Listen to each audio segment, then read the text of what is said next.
Sadbou Samb di ambassadeur tarixa bi ci diine gi di liggéey sant Cheikh Sadbou maa ngi lay nuyu yaa ngi Kell Gueye sa relation ak Alioune Mané Ndiaye kenn du ko wax ndax weesu ngeen taalibe ak sëriñ sa bàyyi la ngay doom moom tubaarkàlla ànd bi yàgg lool at bu jot nga jaayante sa addiya jox nga ko fi oto jox nga ko fi lu ne jaayante boobu Sadbou loo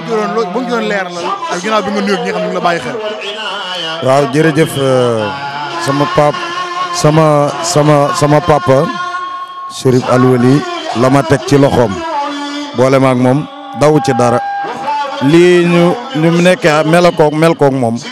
moo ko jiite ci ñun tàggat ñu teg ñu ci yoon xamal ñu àdduna yar ñu fa tabaarakala yaram bu rafet moo tax nag li ma wax sànq rek gor dafay bàyyi xel ginnaawam macha allah sunu ginnaaw ak moom dafa rafet dañ koy ñaanal yàlla bàyyi ko ci kanamu njaboot gi rek ñu doxal ba ci kanam. Sadbou ci rafetal Sadbou nga jël li nga xam ne mooy 500000 daa nga def lu ko ëpp di def lu ne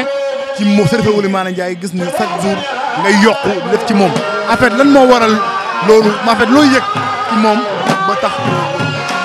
waaw dama bëgg di soññ njaboot gi ak taalibe yi ku ci nekk muy góorgóorlu ci sëriñam ndaxte koo xamante ni du la tàllal du la laaj boo amee na nga góorgóor ci moom li nga koy jox yokkalu ko dara mais yow lay defar kon na taalibe yi gën a góorgóorlu bàyyiwaat xel seen sëriñ te waa kër yonent bi bu ñu oyofee sa kanam bu mu tax nga jàppe leen moroom waaw na nga leen foofu loolu kese la. kontaan na. ñoo ko bokk. ñu ngi lay tey loolu dara indi. waaw dina neex incha allah.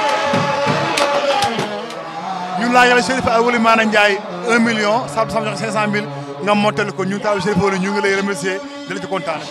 loolu ak mbégte duma ko ndamoo lu ndaw la loo xamante ni ab mbégte dañ ko def pour jigéen ñi ñëpp ñi nekk ci tànt bi ndaxte xaadar mooy loolu